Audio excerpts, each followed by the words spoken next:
21절입니다.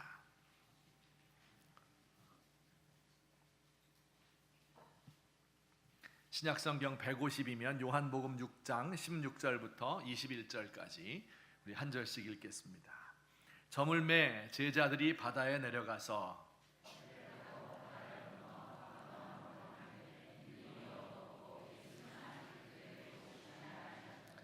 큰 바람이 불어 파도가 일어나더라.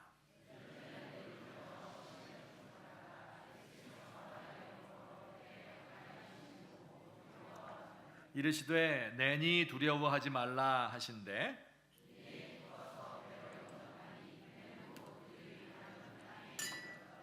아멘. 오늘 그 설교의 제목을 우리 한번 따라서 읽으십시다. 나다 두려워하지 말아라. 다시 한번 나다 두려워하지 말아라. 제가 우선 한 가지 질문을 드리겠습니다. 우리가 살아가면서 두려워해야 됩니까? 두려워하지 않아야 됩니까? 두려워하지 않아야 되겠죠? 오늘 성경 말씀을 보니까 두려워하는 사람이 믿음이 없는 사람, 또 두려움이 없는 사람이 믿음이 강한 사람이다, 이렇게 생각이 되지요. 우리 예수님께서도 여러 차례 말씀하셨고 하나님께서 두려워하지 말라, 내가 너와 함께 함이니라.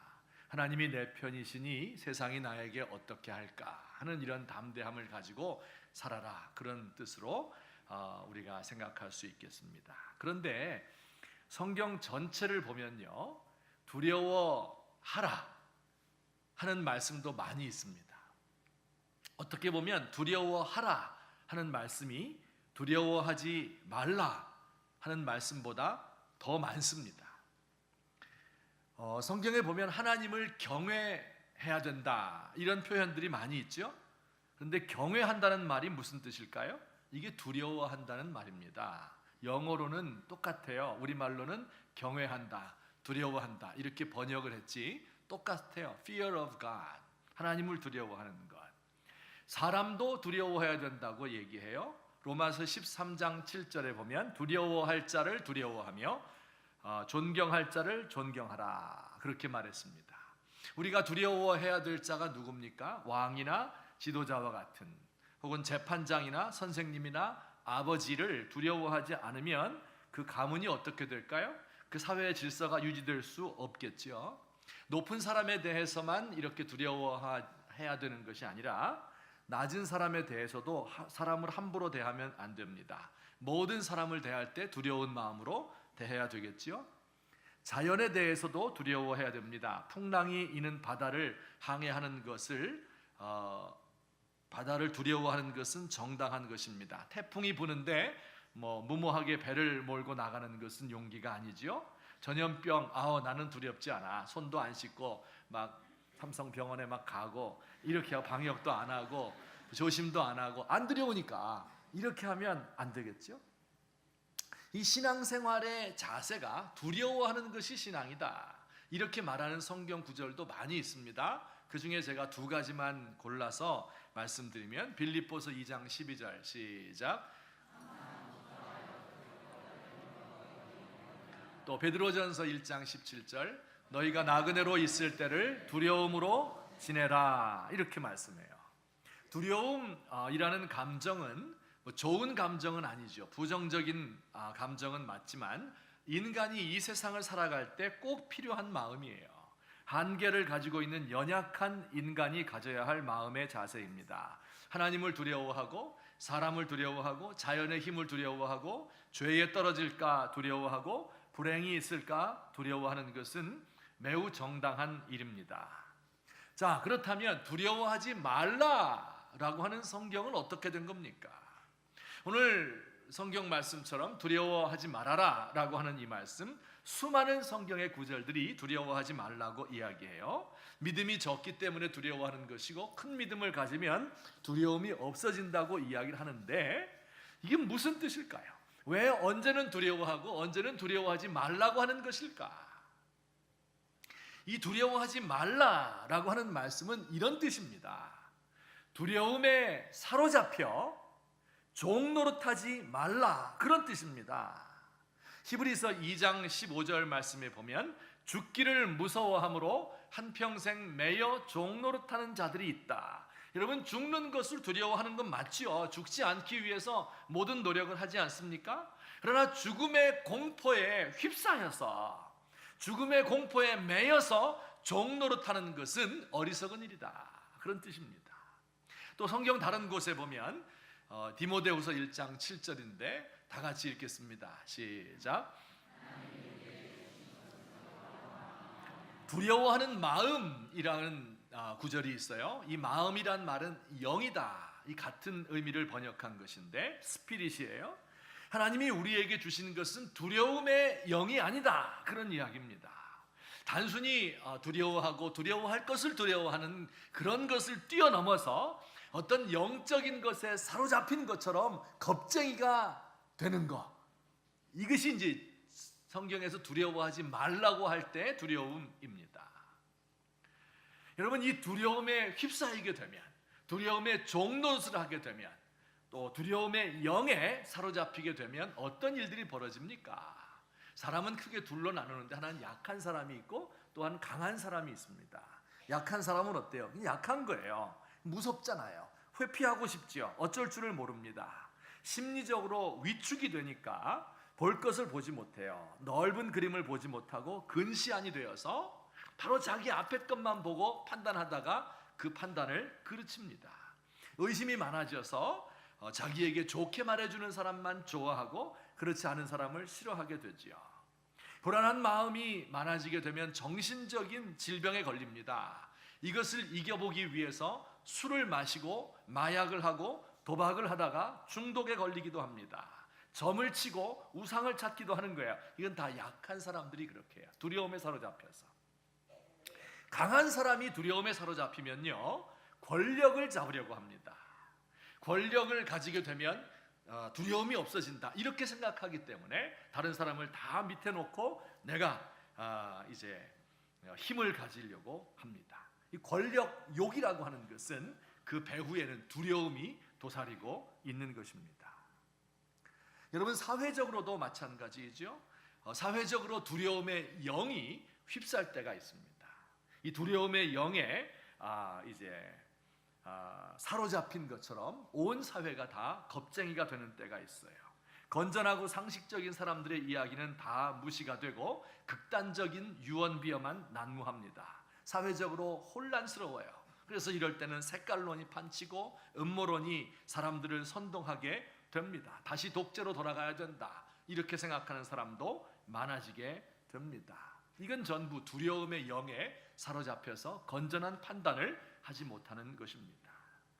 정당한 두려움을 가지는 것은 좋으나 두려움의 영에 사로잡혀서, 그래서 두려움의 종노릇하는 것은 어리석은 일입니다. 이 차이를 제가 좀 더 쉽게 설명을 드려볼게요.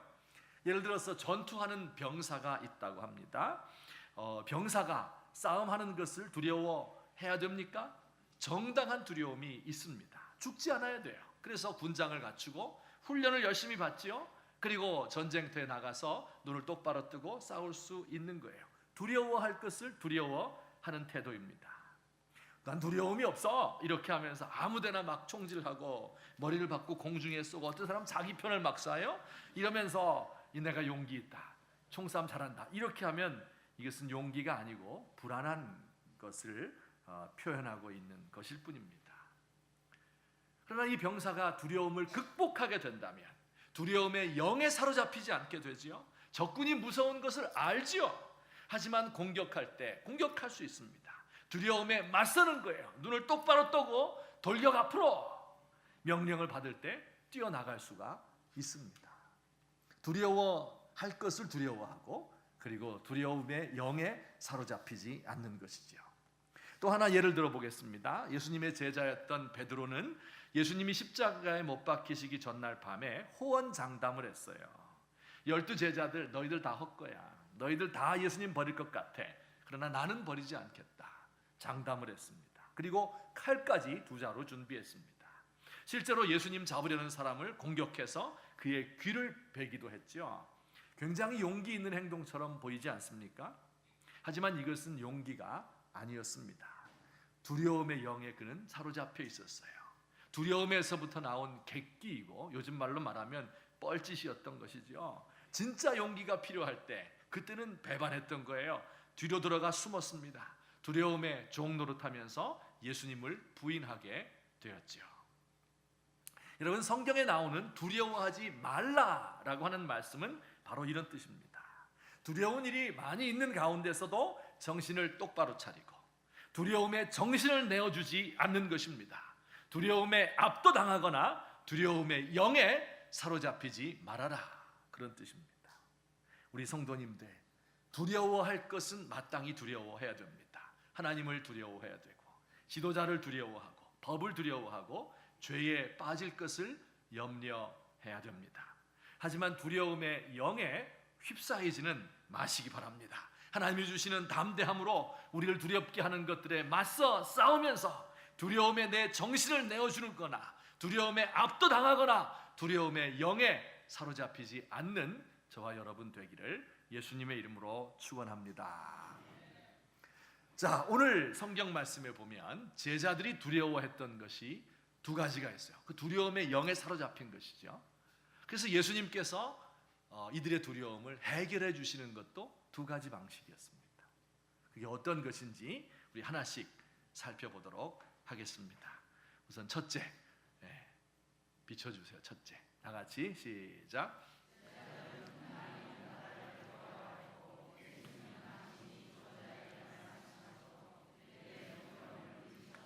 네, 제자들은 풍랑 이는 바다를 두려워하였고 예수님은 당신이 이 바다를 지배하는 주권자임을 보여주심으로 이들의 두려움을 물리쳐 주셨습니다.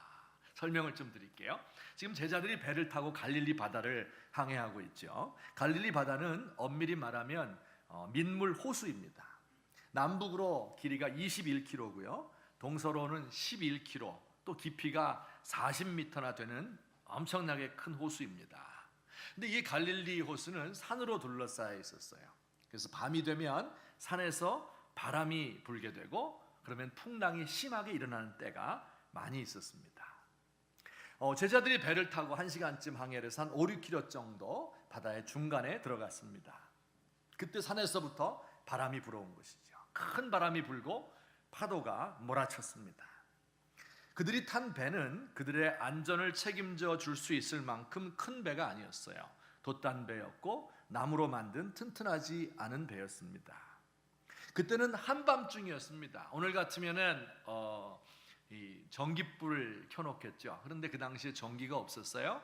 호롱불 켜고 항해를 해야 되는데 바람이 심하게 불었기 때문에 그 불을 켤 수가 없었죠. 그리고 달도 보이지 않고 별도 없는 이러한 캄캄한 밤중이었습니다. 여러 시간 동안 파도와 사투를 벌였기 때문에 힘이 다 빠졌습니다. 그들의 마음은 이미 두려움으로 가득 차 있었죠. 여러분, 이 갈릴리 바다에서 폭풍을 만난 이 제자들의 모습, 이것은 우리들의 모습과 굉장히 비슷합니다. 세상의 물결이 너무 거세어서 우리가 이것을 헤쳐나갈 수가 없어요. 나의 통제를 벗어났습니다. 우리가 할 수 있는 일이 별로 없을 때가 많습니다. 내 주변에 있는 사람들이 나를 도와주면 좋겠는데 그렇지 않아요. 나를 정말 사랑하고 생각하는 사람들은 힘이 없어요. 그리고 힘이 있는 사람들은 나를 돕지 않습니다. 참 아이러니컬한 일이죠. 한밤중과 같아서 아무것도 보이지 않습니다. 이대로 가면 항구에 도달하게 될지 아니면 계속 뱅뱅 돌고 있는 것은 아닌지 출구가 보이지 않습니다. 내가 잘하고 있는 것인지 알 수가 없어요. 미래가 불투명합니다. 이 밤을 넘겨서 과연 내가 살 수 있을까? 얼마 안 가서 죽을까? 하는 이런 두려움이 있습니다. 우리에게 남은 에너지가 별로 없어요. 두려워서 울고 싶고 포기하고 싶습니다. 여러분, 우리의 삶 속에 이러한 풍랑을 만날 때가 얼마나 많은지 모릅니다. 제가 목사이기 때문에 결혼 예식을 주례할 때가 많습니다. 결혼 예식을 주례하는 것은 참으로 귀하고 흥미진진한 일이 아닐 수가 없습니다. 새로 만나는 젊은 남녀 이들과 대화를 하고 그리고 이들을 위해서 간절히 기도를 하고 꼭 필요한 말씀을 전해주고 그리고 이들이 정말 잘 살기를 위해서 간곡하게 부탁하고 하는 일은 정말 의미가 있는 일이 아닐 수가 없어요. 결혼식 참석하는 것도 참 소중한 일입니다. 이 결혼식의 그 맨 끝에 순서가 있죠. 결혼 행진이에요. 빠바바밤 빠바바밤 빵빠레가 울리면 말이에요. 그러면 사람들이 하객들이 다 자리에서 일어나죠. 그러면 여기 신랑 신부가 둘이서 손을 맞잡고 이제 그 길이 확 열려 있는 거예요. 그러면 그 길을 향해서 출발하는 겁니다. 결혼 생활의 출발이에요. 인생의 새로운 출발이에요. 얼마나 가슴 벅찬 순간인지 모릅니다. 이 날을 위해서 지금까지 내가 견뎌왔던 것이죠. 오늘도 신랑 신부 참석했지만, 근데요 정작 그 주례를 보고 있는 저는요 그 모습을 볼 때마다 눈에서 눈물이 납니다. 왜 그럴까요? 아, 나도 저런 때가 있었지, 부럽다. 그것이 아니고요, 이들이 살아갈 앞날을 생각해 보는 거예요. 길이 환하게 열린 곳으로 사람들의 박수와 축하를 받으며 걸어가는데 정말 이들이 똑바로 걸어갈 수 있을까요? 정말 이들이 끝까지 걸어가서 목적지에 도착할 수 있을까요? 세상이 고해라고 하는데, 풍랑이 있는 고생스런 험한 바다와 같은데 거기에 빠지지 않고 두려움의 영에 사로잡혀서 자신의 삶을 망치지 않고 끝까지 갈 수 있을까요? 그렇게 하기에는 그들이 가진 사랑이라고 하는 자산이 너무 보잘것없는 것이 아닙니까? 하는 그런 마음이 들어요. 그래서 젊은이들의 미래를 생각하면서 눈물 지을 때가 한두 번이 아닙니다. 여러분, 우리의 삶이 그래요. 제자들도 두려웠어요. 이렇게 떨고 있을 때 예수님께서 나타나시는 거죠. 저 멀리에서 예수님 보입니다. 바다 위를 걸어오고 계셔요. 예수님이 제자들을 향해서 이 말씀 한마디 하셨습니다. 오늘 6장 20절, 오늘의 요절이죠. 우리 제목이기도 합니다. 우리 같이 시작. 나다, 두려워하지 말아라. 이렇게 이야기를 했습니다. 이 나다라고 하는 것은 영어로는요 I am, 어렵지 않죠. 우리 영어 잘 몰라도 이 최초로 첫 시간에 배우는 단어 I am, 나이다, 그런 뜻입니다. 이 말 무슨 뜻일까요? 나야, 나, 다른 사람이 아니라 나니까 무서워하지 마. 내가 여기 너와 함께 있으니까 두려워하지 마라. 그런 뜻이기도 합니다. 그런데 좀 더 깊은 뜻이 있어요. I am, 나다 라고 하는 말은 좀 더 깊은 뜻이 있어요. 요한복음, 우리가 지금 요한복음을 공부하고 있잖아요.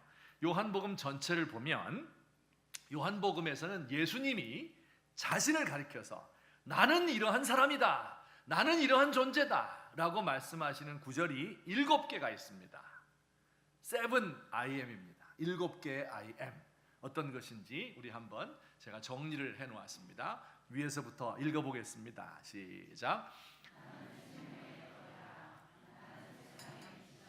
나는 양의 문이라.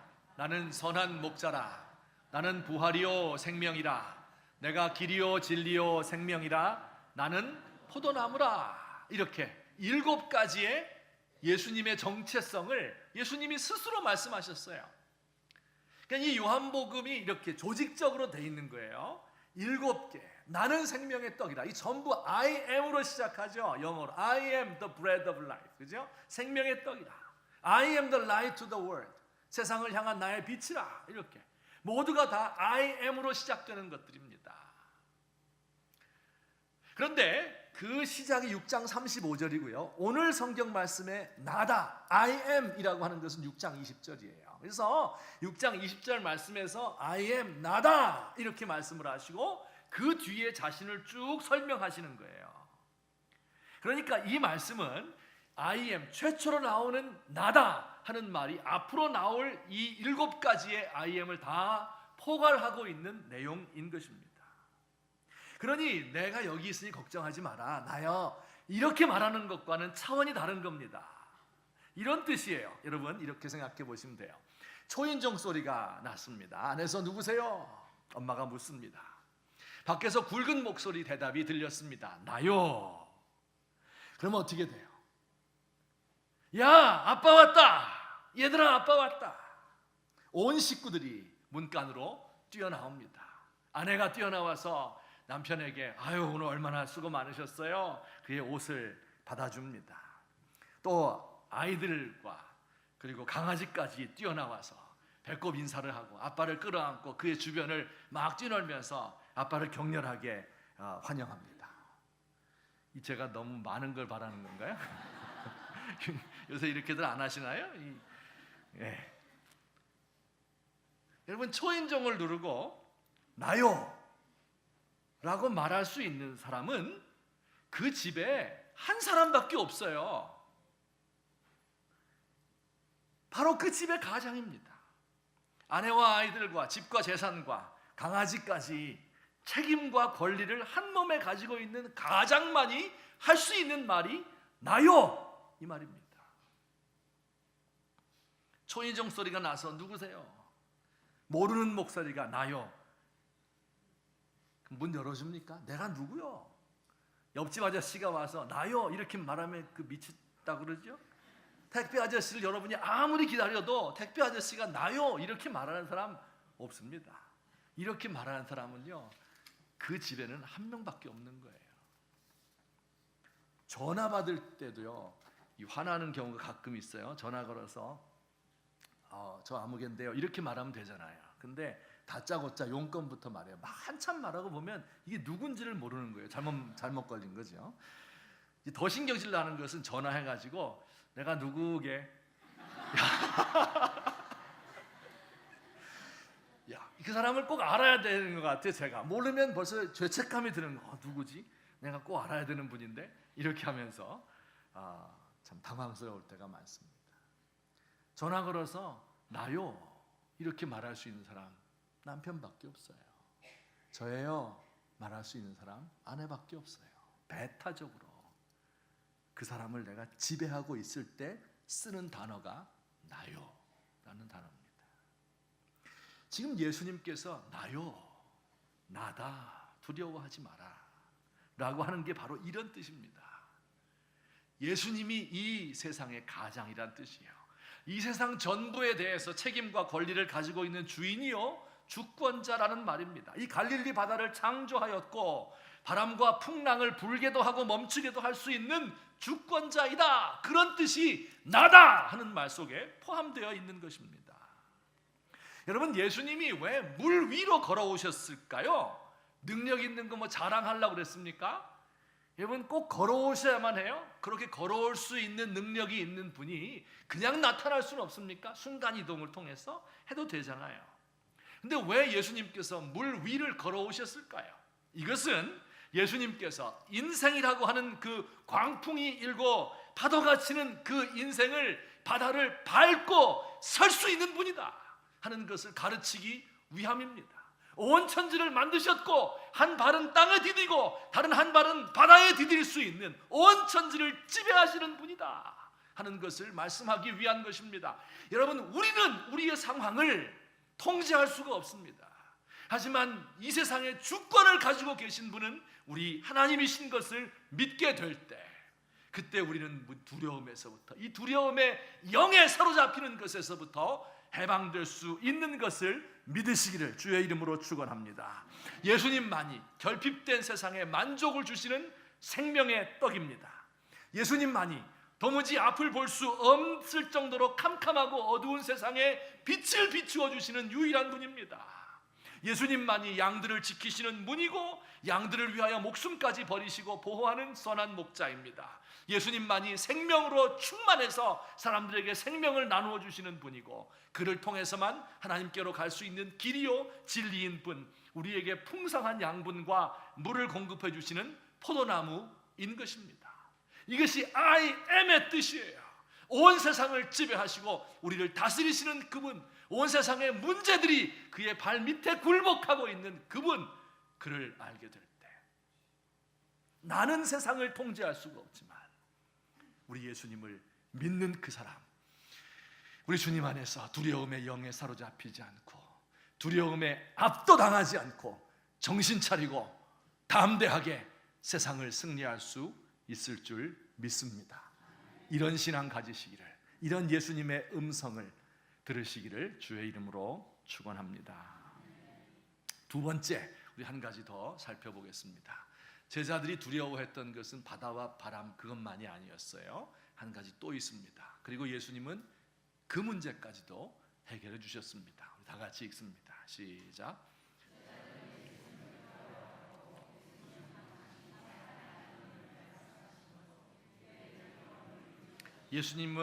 제자들은 예수님을 두려워했고 예수님은 당신이 사랑의 하나님임을 말씀하심으로 이들의 두려움을 물리쳐 주었다.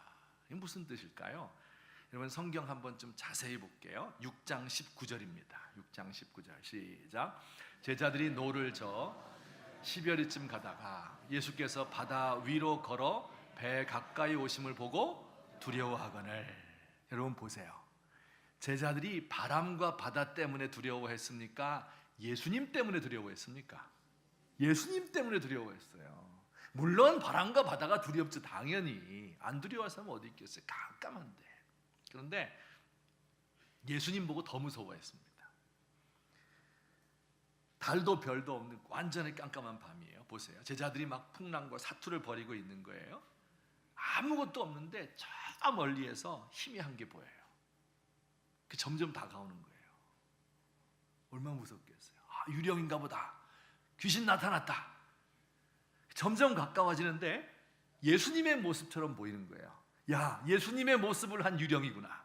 예수님이 아까 산에 올라갔었는데 이제 거기서 돌아가셔가지고 가기 전에 우리한테 인사하러 오셨나 보다. 예수님 귀신 나타났다. 이렇게 하며 제자들이 더 무서워하는 이런 모습이지요.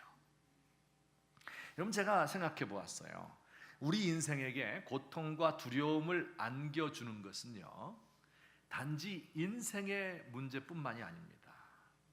인간이 당하고 있는 문제만 해도 엄청나게 큰데 여기에 하나님이 개입하시면 문제가 더 복잡해져요.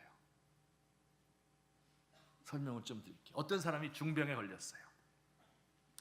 병에 걸린 것만 해도 뭐 아파 죽겠습니다 지금. 근데 여기에 하나님이 개입하면 어떻게 돼요? 아무래도 죄 때문에 병 걸린 것 같아요. 하나님을 안 믿는 사람들은 몸만 아프다가 가면 되는데 하나님 믿는 사람은 죄책감에 시달리기까지 해야 됩니다. 어떤 사회에 전염병이 창궐합니다. 사람들이 죽고 괴소문이 돌고 민심이 흉흉하지요.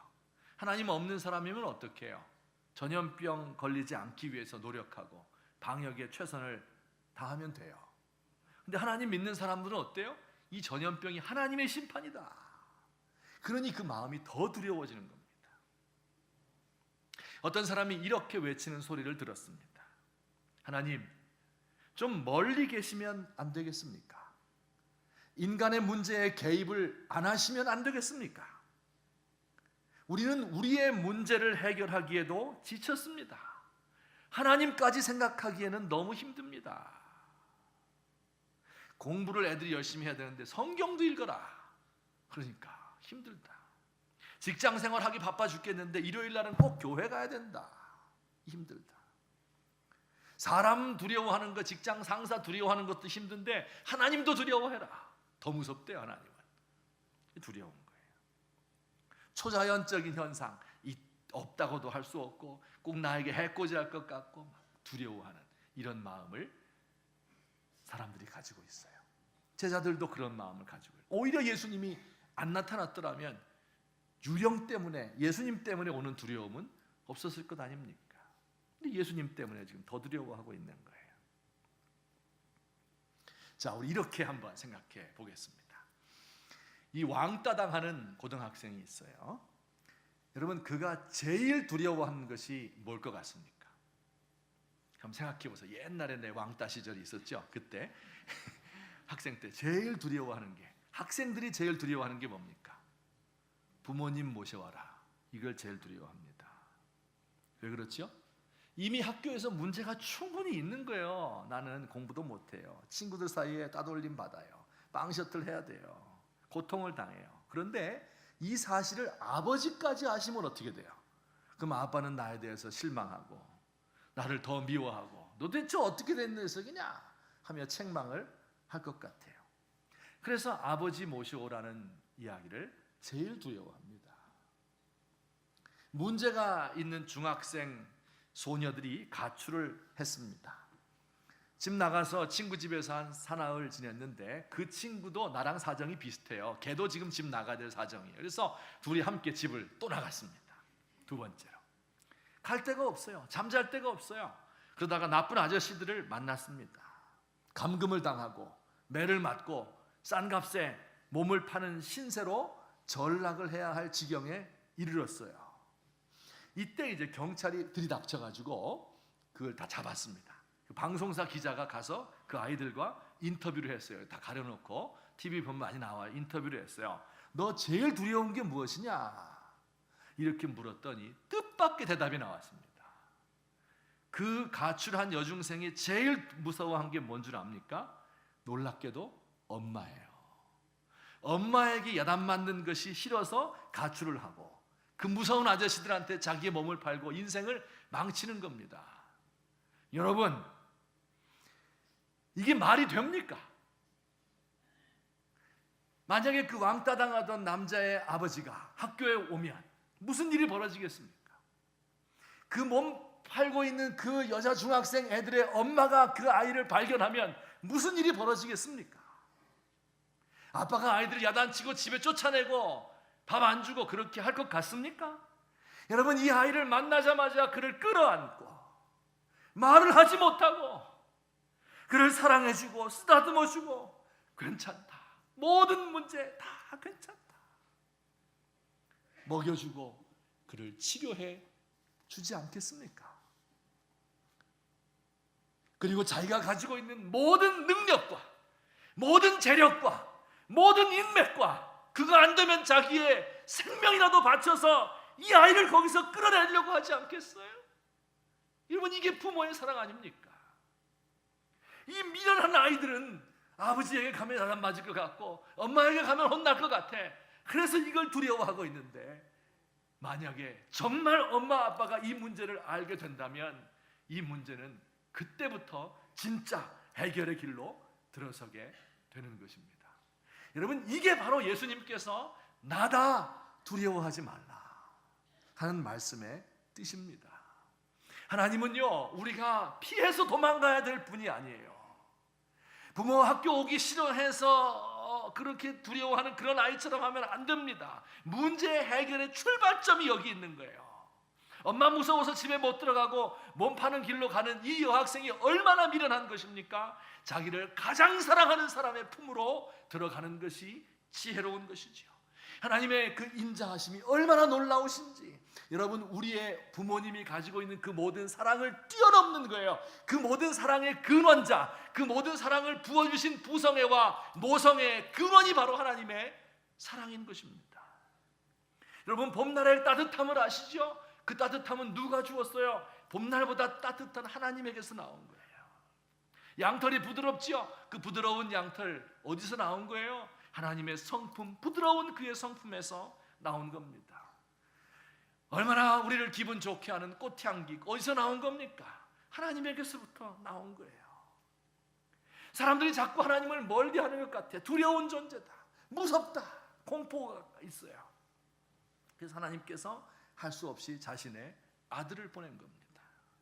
그 아들이 이 땅에 와서 하신 그 모든 긍휼과 용서를 안다면, 상한 갈대를 밟지 않고 꺼져가는 촛불을 끄지 아니하시는 그 예수님을 알게 된다면, 사람들을 불쌍히 여겨서 늘 눈물을 흘리고 마지막에는 자기가 가지고 있는 모든 재산과 인맥과 모든 것들을 힘을 다 동원해서 안 되니까 자기의 생명을 바쳐서 우리를 사랑해 준 그 예수님, 나다 두려워하지 말라, 그 말씀을 듣게 된다면 모든 하나님에 대한 두려움이 일시간에 사라지고 그의 품 안에서 평안을 얻을 것입니다. 허물 많은 베드로를 허물을 용서하시고 의심 많은 도마에게 확신 주시고 사랑하는 그의 제자 가슴에 안고 부드러운 사랑으로 품어주셨네. 허물 많은 베드로. 여러분, 허물이 있어요, 없어요? 허물이 있어요. 허물 많아요. 근데 용납해 주셔요. 의심 많은 도마. 여러분, 의심 있어요, 없어요? 의심 많죠. 야, 너 이렇게 믿음이 없니? 하고 내어 쫓는 것이 아니라 그 의심을 풀어주시고, 사랑하는 그의 제자인 요한, 정이 많은 사람인 것 같아요. 그래서 예수님 어깨, 예수님 가슴에 자기의 머리를 기대었어요. 예수님께서 그것을 물리치지 않았습니다. 그리고 그를 부드러운 사랑으로 품어주셨어요. 이렇게 2년 동안을 예수님과 함께 있던 제자들이 예수님을 유령인 줄 알고 놀랐을 때 나다, 두려워하지 말아라, 이렇게 말씀하시니 그들의 모든 두려움이 일시간에 사라졌습니다. 여러분, 지금 우리는 그 예수님을 눈으로 볼 수가 없어요. 우리의 손으로 만질 수가 없어요. 그의 가슴에 우리의 머리를 기댈 수는 없습니다. 하지만 예수님께서 우리에게 두 가지 주셨는데, 하나는 성령님 보내주셨고 두 번째는 교회를 주셨어요. 성령님 이런 분이셔요. 로마서 8장 15절, 너희는 다시 무서워하는 종의 영을 받지 아니하였고 양자의 영, 아들의 영을 받았기 때문에 우리가 아빠, 아버지라고 부르짖느니라. 어린아이가 힘들 때 아빠, 어디선가 달려와서 우리를 구원해 주시는 그 아빠. 무서워하는 종의 영을 받지 않았다. 하나님을 두려워하는 영이 아니라 하나님을 사랑하는 영을 받은 것이죠. 우리에게 또 교회를 주셨어요. 그래서 교회는 바로 예수님의 모습을 그대로 간직하고 있어야 돼요. 교회는 권력기관이 아닙니다. 사람들을 두렵게 만드는 기관이 아니에요. 사람들을 품어주는 그곳입니다.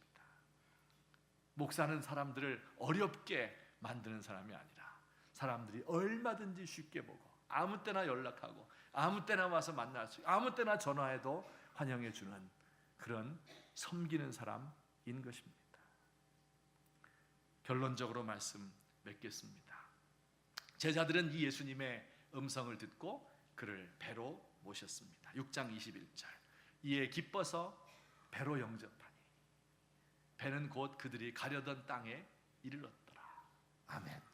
여러분, 우리의 인생에 풍랑 일고 있는 이 인생 가운데, 게다가 막 죄책감과 막 초자연적인 두려움과 막 이런 것들 때문에 더 괴로워하는 우리들에게 예수님이 찾아오시고 예수님을 우리 인생의 배로 영접하게 되면 그 배는 가려던 땅으로 곧바로 항해할 수가 있고 우리의 목적지인 천국까지 우리를 안내하고 인도하실 것입니다.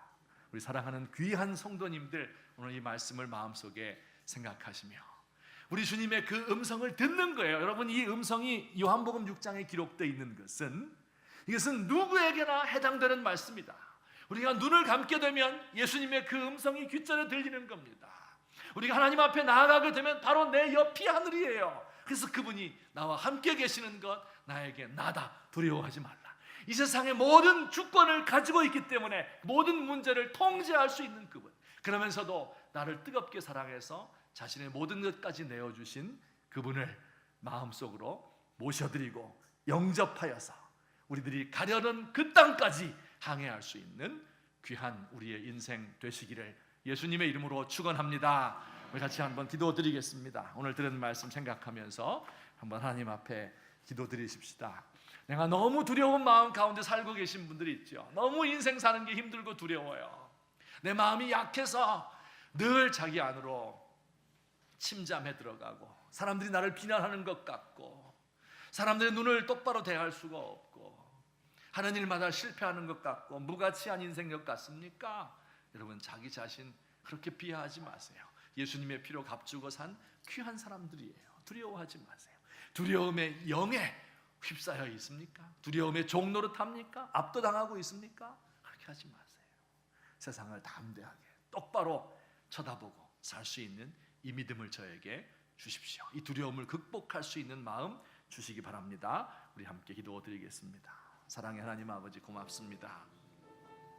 아버지 하나님, 연약하고 무익한 종인데 하나님께서 오늘까지 사랑해 주시고, 아버지 때로 이 세상의 모든 풍랑 때문에 두려워하는 마음이 있어서 내가 통제할 수 없는 아버지여 나의 삶 때문에 아버지 하나님여 괴로워하고 아버지여 이것 때문에 늘 죄책감에 시달리고 어려운 삶을 살고 있나이다. 주여 찾아오셔서 나에게 찾아와 주셔서 나다 두려워하지 말라, 모든 주권을 가지고 모든 인생의 문제를 알고 해결할 수 있는 능력이 있는 예수님, 또한 그분 나를 사랑해 주셔서 어떠한 죄를 지었더라도 어떠한 악한 마음 가지고 있다고 하더라도 나를 용서하시고 품어주시는, 어떠한 실수도 용납해 주시는, 어떠한 허물도 감싸주시는 그분을 하나님 아버지의 마음속으로 믿으며 영접하며, 그리고 그 예수님과 함께 배에 타서 가려던 목적지까지 똑바로 갈 수 있도록 하나님 도와주시옵소서.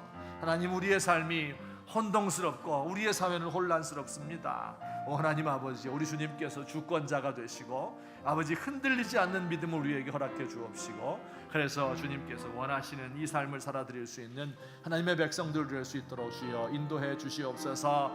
아버지여, 이 혼돈스러운 세상 속에서 풍랑이는 바다 가운데서 우리 주님의 음성을 알아들을 수 있도록 주여 도와주시옵소서. 사랑의 하나님 아버지, 고맙습니다. 오늘 주께서 우리에게 주신 말씀, 나다 두려워하지 말아라, 이 말씀을 가슴속에 새기고 아버지여, 이 혼란스러운 세상, 내가 통제할 수 없는 이런 일들 가운데 두려움의 영에 사로잡히지 않게 하시고 정신을 차리고 예수님 믿으며 나갈 수 있는 담대한 마음 우리에게 허락하여 주옵소서. 예수님의 이름으로 기도하옵나이다. 아멘. 우리 찬송 좀 바꾸어서요, 134장 우리 가사를 생각하시며 갈릴리 계시던 그 예수님, 우리에게 나타나신 유일한 하나님이십니다. 그 하나님의 모습을 생각하며 우리 함께 힘있게 찬송 부르겠습니다.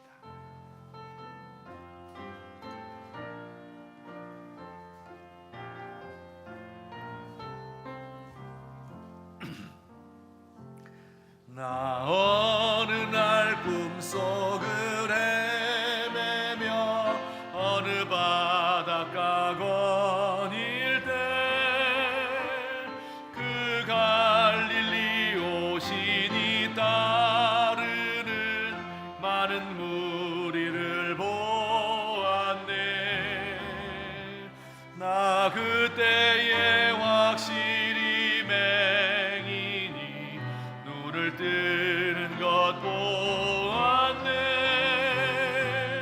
그 갈릴리 오신 이 능력이 나를 놀라게 하였네.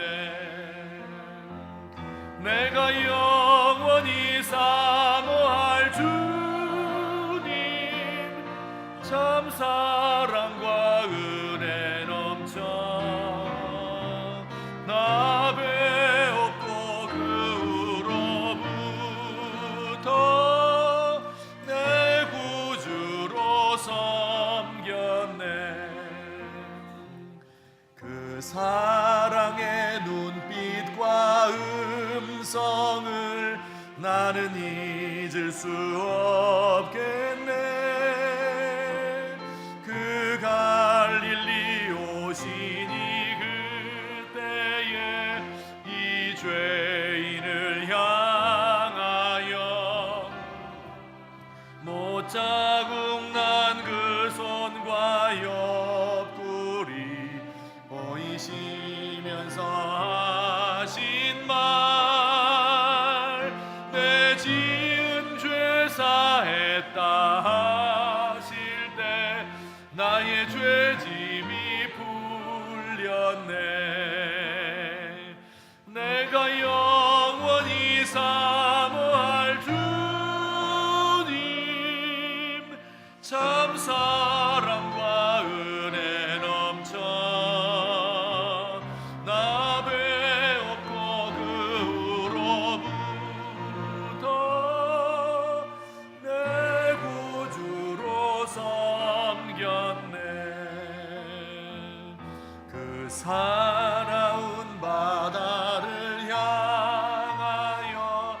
잔잔하라고 명했네.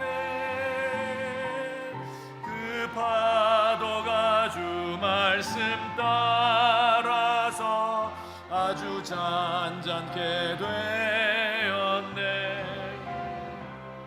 그 잔잔한 바다의 평온함 나의 마음속에 남아서 그 갈릴리 오시니 의지할 참된 믿음이 되었네. 내가 영원히 사모할 주님 참 사랑과 은혜 넘쳐 나 배웠고 그 후로부터 내 구주로서. 다 함께 일어나셔서 4절 부르십니다. 이 세상에 무거운 짐진 자 모두 주 앞에 나오라. 그 놀라운 은혜를 받아서 마음의 평안을 얻으라. 나 주께서 명하신 복음을 힘써 전하며 살 동안 그 갈릴리 오시니 내 맘에 항상 계시기 원하네. 내가 영원히 사모할 주님 참 사랑과 은혜 넘쳐 나 배웠고 그 후로부터 내 구주로 섬겼네.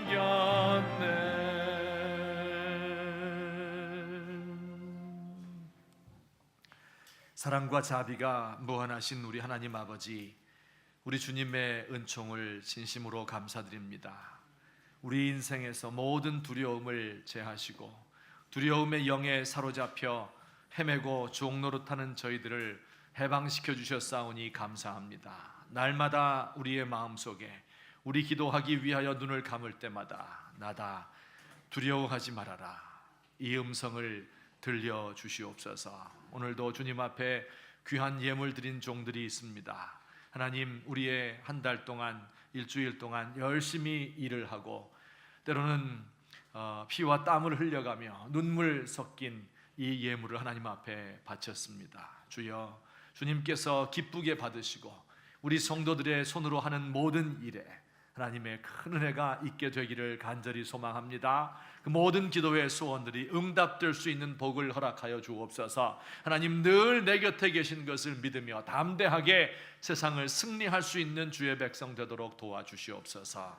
지금도 중한 병에 걸려서 혹은 사업에 실패를 하여서 혹은 인간관계가 어긋나서 하나님, 자녀들의 문제 때문에 가정의 문제로 또 마음의 문제로 끊지 못하는 죄악과 중독들 때문에 내가 통제할 수 없는 세상의 어떤 힘에 휘둘려서 살아가고 있는 많은 우리의 심령들, 주여 오늘도 불쌍히 여겨 주옵시고 예수님께서 하신 이 한마디 말씀, 나다 두려워하지 말아라 말씀 통하여서 우리의 모든 죄짐이 벗겨지고 우리의 모든 문제가 해소되며 우리를 결박하고 있던 사탄의 모든 권세와 두려움의 영들이 물러갈 수 있는 은총을 우리에게 허락하여 주시옵소서.